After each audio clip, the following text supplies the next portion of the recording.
Hello everyone. I'm Kuya Cash and ituturo ko kung paano mag-remap ng Aerox, NMAX tsaka Raider 150, no. So sa mga nag-avail sa akin, ito yung mga ilalagay ko sa inyong mga files, no. So iFrag, Corrector, Tuner Pro, BNXDF, Picture, Guide for Suzuki, and NMAX and Aerox. Okay, so turo ko dito kung paano ba tayo mag-remap, no? So una, pag na-install ko na yan, may papadala ko sa inyong module, no? So ano ba yung module na yan? So ito yon, no? Ito yon. Okay? Ayan, tsaka ito. No? So ngayon, pagka na-receive nyo na yung module, so paano nga ba mag-remap? Ganito lang yan. Okay? Open lang natin si iProg. Then, run as administrator lang natin yan, no? Ayan, run as admin. Okay? Ayan, yan, run as admin natin. Now, from iProg dito, pupunta tayo sa MCU. Ito. Ayan, MCU. Open lang natin yan. Then, punta tayo sa Motorola. Ito. Motorola 912EN. Open lang natin yan. Then, punta tayo dun sa pinaka-ilalim niya. Yung 9S, 12XS. Open lang din natin yan, no? So, pagka-open yan, makikita nyo rito, meron ditong 128. Ayan, 128. Meron ding 256. Tignan nyo lang highlight lang. Kasi nagpa-pop up yung yung parang graph na. So, yun. Meron tayong 128. So, yung 128 is for Suzuki Raider 150. Then, 256. Ito, 256. Pang Aerox at NMAX. So, para saan itong 64? Wala yan. Pag, hindi naman siya panggulo pero hindi natin siya magagamit, no? So, ito lang. 128 tsaka 256 lang. So, meron ako dito meron ako ditong ECU ng Raider 150, no?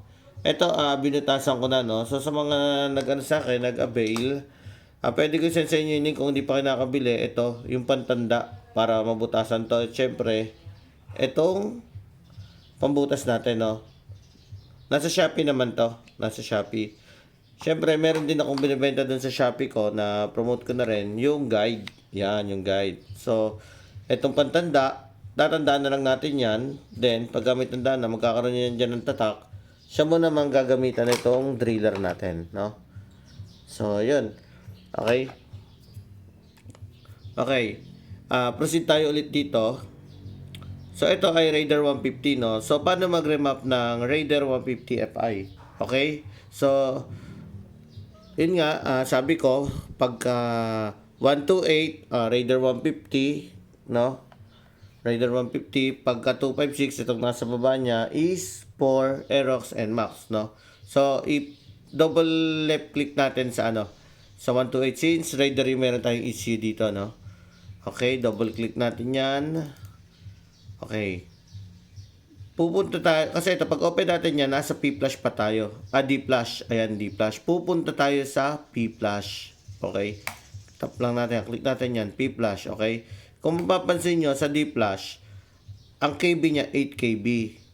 No? So sa Raider, hindi naman natin magagamit yan D-Flash eh. Kasi itong D-Flash, ginagamit natin to sa mga keyless, no? Like ng Aerox and Max. Okay?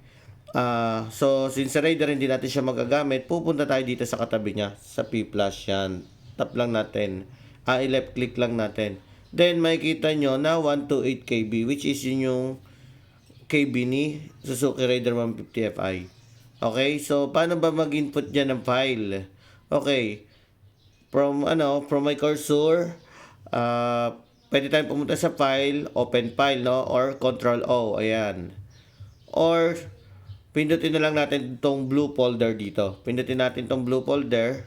Ayan, open na tayo, no? So, assume, ang ilalagay ko rito ay itong rapid backfire ko, halimbawa. Okay. So, open ko lang yan. Pag in-open ko lang yan, makikita nyo, may mga naka-input na dyan na numbers. No? So, ang gagawin naman natin sunod, syempre, i-connect natin tong ECU dito Pero syempre, dapat meron na tayo nung module natin. Ito yon, no? Okay, ako connect ko muna. So, ano ba kasama dun sa module? Meron tayo nito, yung ating connector, itong module natin, and yung ating USB cable, no? Okay. So, insert ko lang muna siya. Ano ko lang muna, kukunin ko muna siya sa laptop natin. Then, kukonect naman natin to once connected na. Dito naman may lalabas naman dyan since yan naka-error pa kasi wala pa naman ako sinasaksak. So, wala pa yan, no? Okay. Yan. Nakasaksak na siya niyan. So, try lang natin F6 natin. Programmer not connected. Space lang natin yan. Isa pa ulit. Okay. Wala pa rin. Pagka ganyan, hindi pa rin lumalabas ang gawin lang natin dyan. Since connected na kasi ito sa laptop, no? Ito, connected din sa laptop. Ayun, na-connected din sa laptop. Pero dito error pa, no? So, paano gagawin pagka ganyan? Restart lang natin yan, no? Ulitin lang natin. Run as admin. Okay. Pag may lumabas na ganyan, is available, i-X nyo lang yan. Okay lang yan. Since naka 128 naman na siya, so punta na ako sa P-Flash which is yan, 128 KB. Then, open ko ulit yung file na ilalagay ko kung ano man siya. So, dito ang ilalagay ko ay rapid with idle rumble, no? Okay. Yan. Ito na siya. So, kung mapapansin nyo rito sa COM6 ko, iProg. One load, okay. So, meaning connected na yung ating module. No? Connected na siya. So, sa pagko-connect naman nito, dito, kung saan i-connect ang positive, negative, no? Sa Raider, ano siya, yung nasa gitna, may picture naman dito. Tignan nyo na lang yan, fixed guide. Then, open natin to. Tignan nyo na lang yung picture kung saan siya. Okay. So, yan. Ito ang negative niya at ang kanyang positive, no? Then, ito yung sukat kung wala pa kayo nung nung guide. Pwede naman yung yung tawag dito, caliper. Okay, so i-connect natin, gayahin lang natin to. Yan, i-connect natin siya. Negative, positive. Okay, connect natin siya. Okay.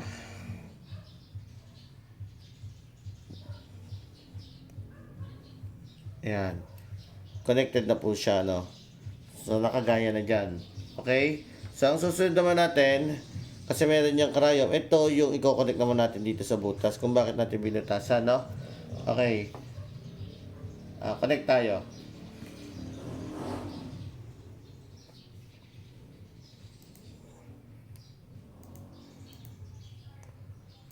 Okay, so sa pagko-connect natin, pagka tinusok na natin yung butas na yun, yung binutas natin, so ang gagawin lang natin, ang pipindutin natin ay F6. F6. Okay. Okay, pag nag-not responding, ang gawin, bunutin lang si USB. Gagaya nito. Bunutin lang si USB. Space mo lang, connect mo ulit siya. Okay, connect. Then, try mo ulit mag F6. Okay? Okay na yan. So, pag may lumabas na ganyan, error not answer, hindi na lang ako kumbaga, gumagana ulit yung application, hindi na siya yung not responding.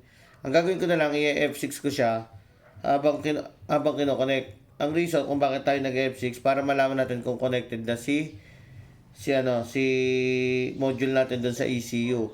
Doon sa butas na pagko-connect natin kung saan tayo magsusukat at para butasan, no? Okay, tusok ako, pindot ako ng F6. Okay, ibig sabihin pag gaganyan hindi pa ako connected. So kailangan ko pa siyang galawin yung pin ko para matusok. Kung saan siya mag-connect. Okay, minsan ganyan lang siya, no? Medyo matagal, so i-clear natin to. Minsan kasi di natin napapansin, puno na tanong ganun yung pala na responding na. So mahalaga na i-clean natin. Ito naman may clear message naman dyan, yung walis. Okay? So connect tayo ulit. F6. Okay, F6 yan.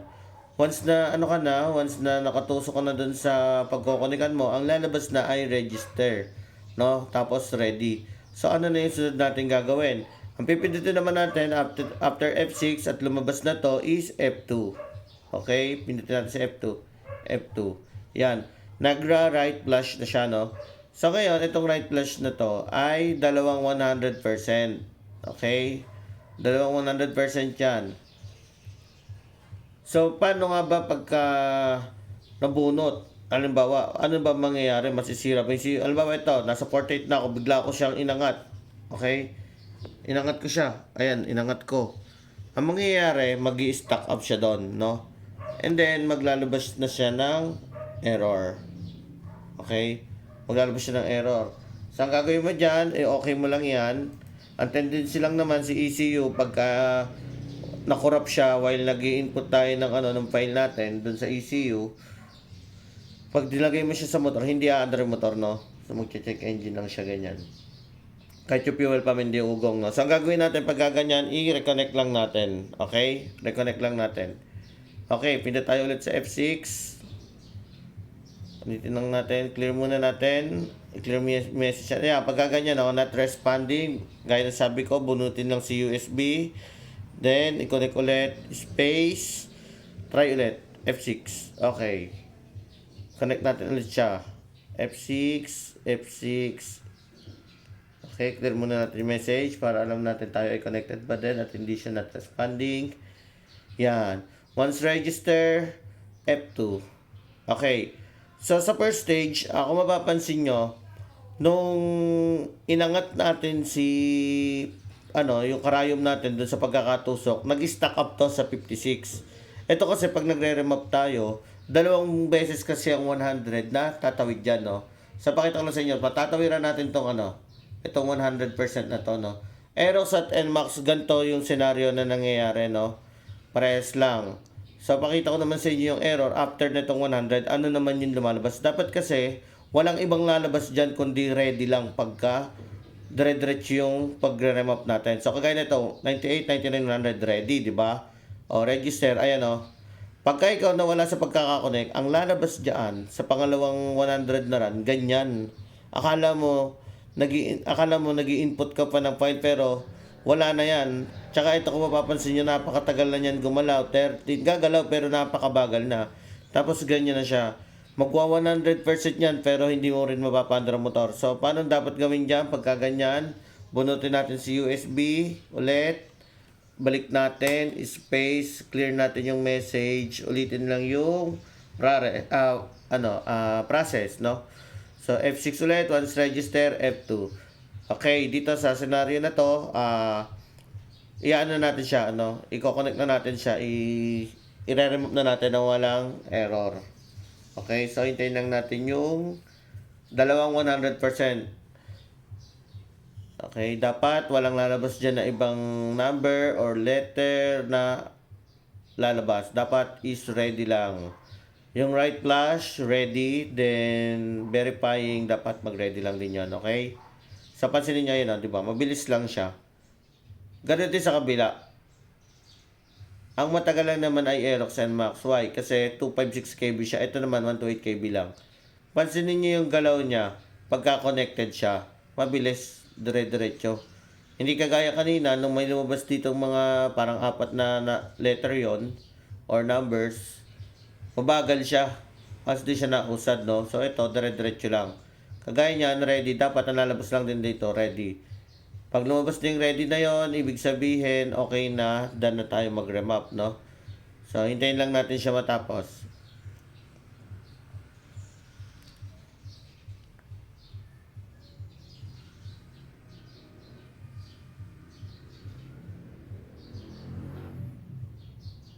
Okay, yan. Yan yung sabi ko. Na dapat ready lang. Register ready, okay? So, pagka ganyan, pwede mo nang bunutin to si pin mo, pwede mo nang bunutin yan, tsaka yung positive, negative. Then, itong ECU na to, pwede na natin siyang i-connect doon sa motor. Isalpak na natin siya doon sa motor. Itong butas na to, lagyan nyo na lang ng sticker nyo, no? Or bahala kayo kung anong ipanlalagay nyo dyan. Okay? So, sa pagre-remap ng rider, ganun lang.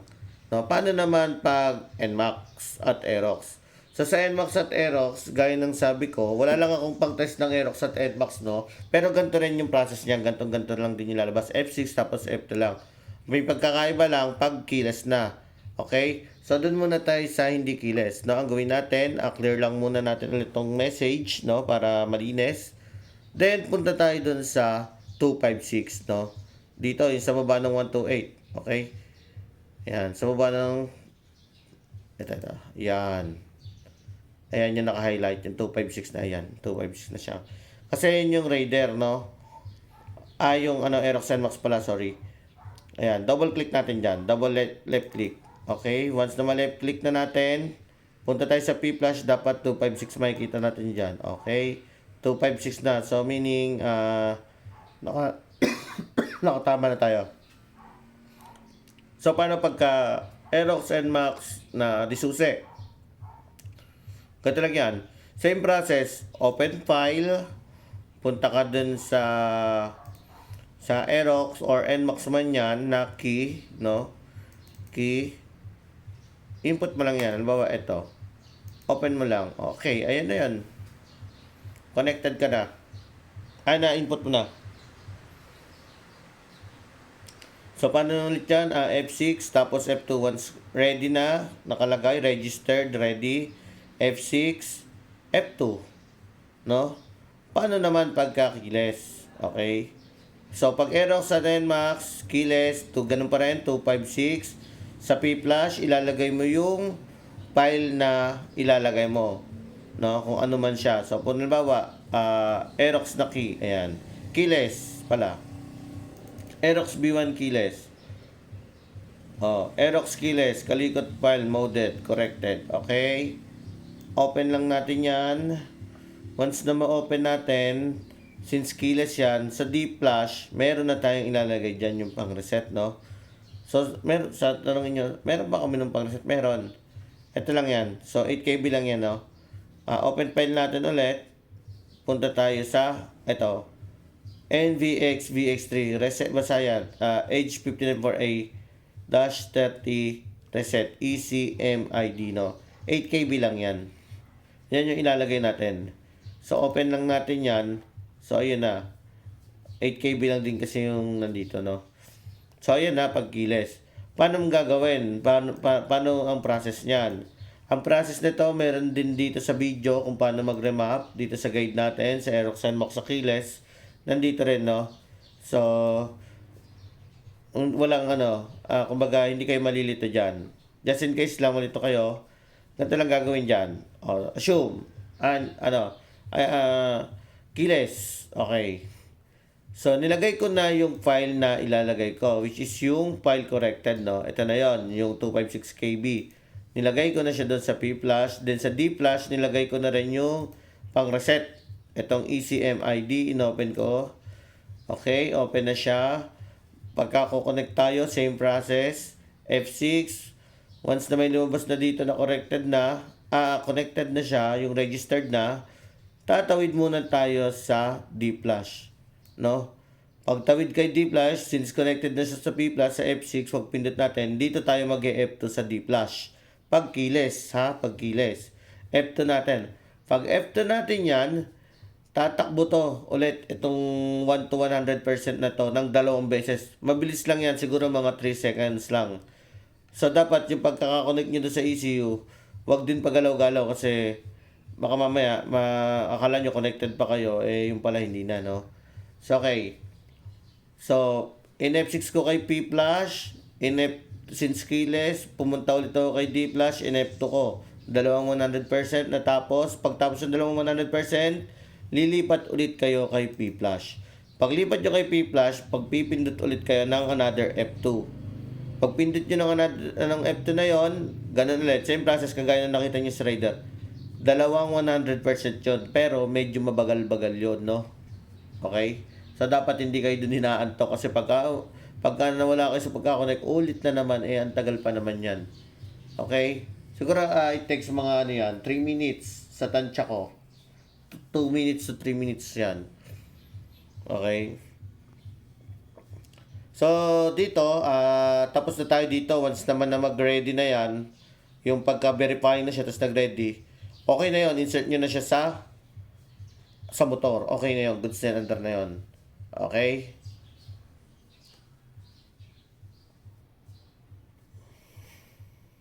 So, ituturo ko naman kung paano naman tayo mag-tune. No, paano tayo mag-tune ng motor? Madali lang naman ang pag-tune ng motor, no? Sa dito, tapos na tayo dito. Siguro naman wala naman magiging question. Kasi nandyan naman sa guide, no? Ang pinaka big question lang naman talaga, itong tinuro ko, madali lang to. Yung pag-tune using Tuner Pro, no? So, eto, X ko na to. Open natin si Tuner Pro. Eto, Tuner Pro. Pag in-open kayo si Tuner Pro, o Aerox NMAX ganito, or keyless man yan, whatsoever, no? Basta, pagka keyless ang i-remap nyo na Aerox, ang gagamitin yung XDF file ay yung galing din sa keyless. Okay?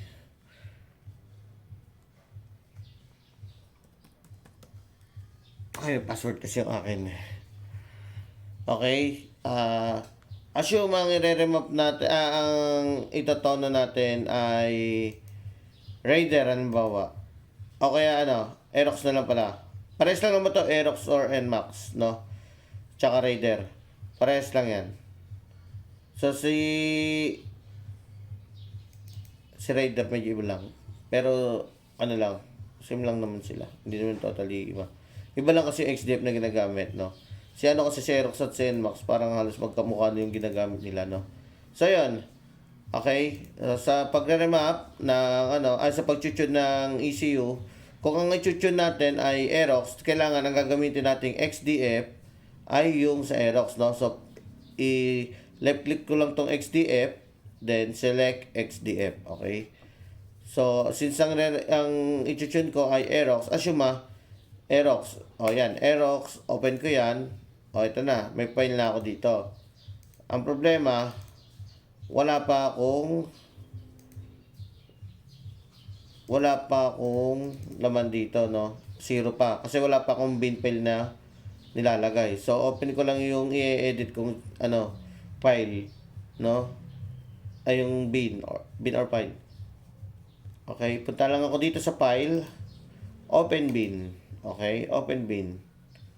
Then, Aerox B1 key. Halimbawa, ang i-edit ko ay gusto ko ito, JBT5 All Stock Aerox B1. Halimbawa, ito ang i-edit ko. Okay? Open ko lang yan. Pag open ko yan, in-open ko ulit to. Yan, meron na. May laman na. Kasi meron na siyang bin file. Okay? So, sa pagsisave nito, nung file, huwag kayo magsisave pagka halimbawa, tapos na kayo mag-tune, isi-save bin nyo. Dapat, save bin as. Kasi pag ito ang ginamit nyong save bin, mawala na yung file na inedit nyo. Magpapatong na. Okay, so kailangan save bin as, create kayo lagi ng pangalan. Kung anong pangalan man yan, ayun o. Ano ba, JVT stock, bahala kayo, basta iba na yung pangalan dapat doon sa pinagayaan nyo, yung pinag-unan yung file na babaguhin nyo, no? So, cancel lang natin yan. So, usually naman pagka tayo, nag-tune tayo, ang ina-adjust natin is yung fuel. Ito, air mass fuel, yan, fuel. Double left click, ito na. Sir, paano pagka may backfire? Okay, paano nga ba pag may backfire, anong gagawin? So, tanungin mo si customer kung ang backfire ba ng motor niya, yung, di ba, full throttle. Yung pagkabalik, full close. Pagka full close, doon may backfire, tanungin mo sa ang RPM. Halimbawa, sinabi niya, sir, pag nag-full close ako, parang yung pawak niya na around 9,000 Ayun, ito yung 9,000. Yung 9,000, no? Ito yung 9,000. So, ang gawin mo, ginagawa ko na dyan, ina-adjust ko din lahat hanggang baba na, para hindi na paulit-ulit. Ang ginagawa ko dyan, halimbawa, plus 10 muna ako, ganun. Hanggang sa mawala lang yung backfire, kasi kung bakit naman nagba-backfire, nagdi-lean kasi. No? Nagdi-lean siya. So, kailangan, pag nag-lean, supply natin siya ng karagdagang gasolina. Okay? So, paano naman pagka yung sinabi ng customer ay Sir, pag throttle ko, di pagbalik ko, pumuputok. Pagka inopen ko siya ng konti, ganun pa rin pumuputok. So pagka ganun, pumuputok pa rin siya. Ang gawin nyo, hindi lang kayo dito mag-a-adjust. Mag-adjust na rin kayo dito kung saan nyo makikita yung mga number na parang mababa. Adjust kayo, konti-konti lang. No, konti-konti lang. Okay? Ito namang Tuner Pro, matututunan nyo talaga to. Sa tagal nyo paggamit, matututunan nyo siya. Pagkakargado, ganun. Ito naman kasi yan Itong nasa taas ay TPS, no, versus dito sa RPM. No, baliktad kasi ito Sa racing ECU kasi, ang di ba, halimbawa, naka-idle tayo. Tignan nyo yung cursor ito yung cursor na to. Yung highlight na yan. Pagka tayo naka-idle lang, halimbawa buhay ang motor, ganito lang yan. Ganyan galaw yan. Tak, tak, tak, tak, tak. Diyan lang nagalaw yan.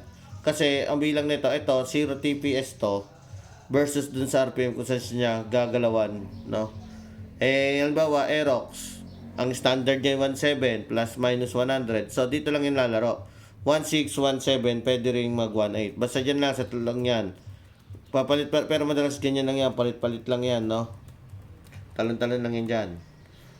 Ngayon, pag sinabi niya, sir, parang pag pinihit ko kasi may backfire pa konti lang. So, i-assume mo na, halimbawa, nasa 8.3 siya. Itong part na to, dito naglilin, adjust ka na kagad. Mag-plus ka na kagad yan. Kaya nga, pagka mag-tune talaga tayo, kailangan meron tayong AFR meter, no? Para hindi tayo nanguhula kung nasaan tayong AFR. At syempre, para safe din. Okay, ang hirap makasira ng motor. Kasira na sa natin yan talaga. Okay? So, ganun lang. Aerox, NMAX, Raider, same lang naman. Pinagkaiba lang, si Aerox at NMAX, kailangan mo siya idaan sa corrector after mo ma-edit. Assume ito ay gagalawin ko ha. Halimbawa, nag-plus 1 ako. Plus 1. Okay. Plus 1. Execute. Ayan.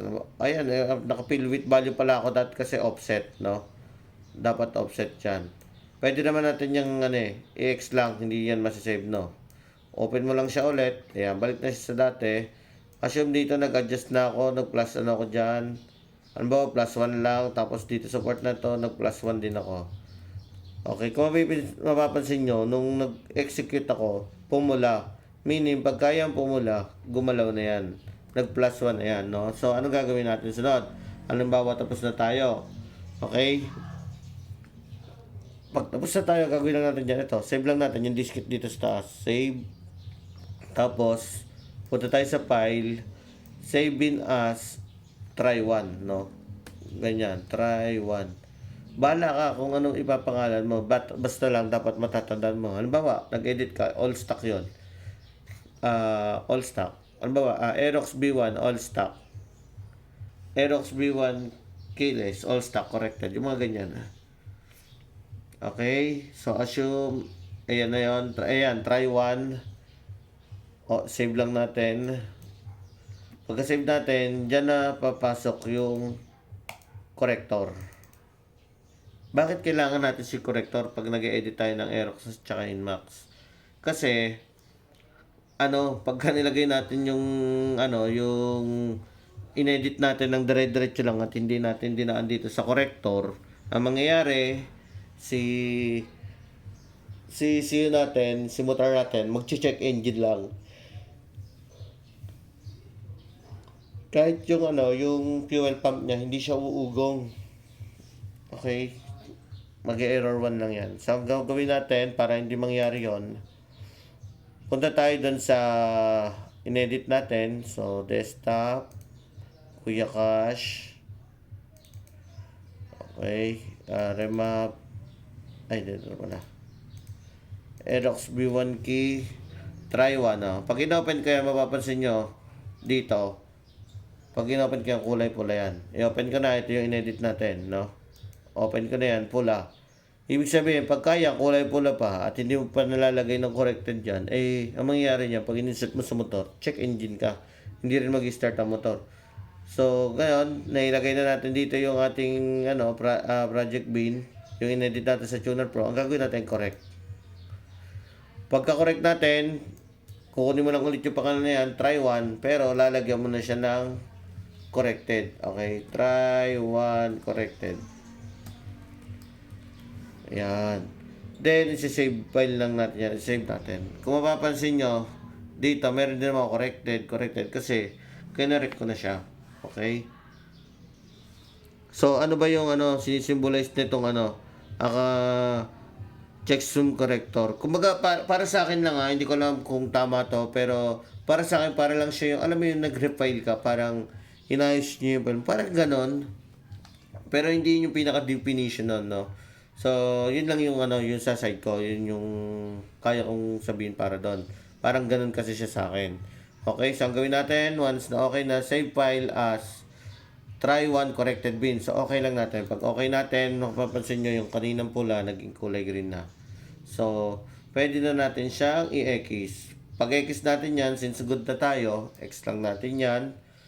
Punta tayo ulit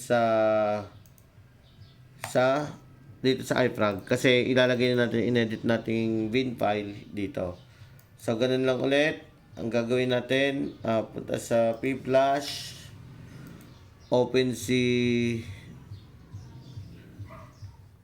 teka, nasa yun? Ay, hindi dito pala. Okay, Aerox, ayan corrected. Ito na yung ilalagay niyo sa motor. Yan na yung F6 niya, tsaka yung F2, no? Kasi corrected na yan. Pero pagka hindi yan nakalagay ay corrected, wag mo na ilagay, hindi lang under motor. Pero hindi naman masira ECU doon, no? Safe naman siya since backdoor tayo. Okay, ano pa ba? Parang wala naman na yata. Okay, mahaba na rin, 30 minutes na rin siya. Ganun lang naman siya, Hindi ko pa ganun na-explain ng kaganda, pero makukuha na nyo ng Ito naman yung mga ignition. Kasi gusto ko rin na-explore nyo, no? Iba rin kasi yung ikaw rin yung nag-explore. Kagaya ko. Ito namang Tuner Pro. Ako na lang din nag-explore nito, no? Hindi naman ito naituro sa amin. Ako na lang nag-explore nito. Mas maganda na na alam niyo rin, no? Kumbaga, tutukan nyo rin to para mas maganda. Okay, so yan. Ang gawin naman yan, ignition. Pag gusto nyo magdagdag sa ignition timing, dagdag kayo. Halimbawa, dito, execute +1. O, mga ganyan. Ganyan lang naman to. Hindi naman siya ganun kahirap.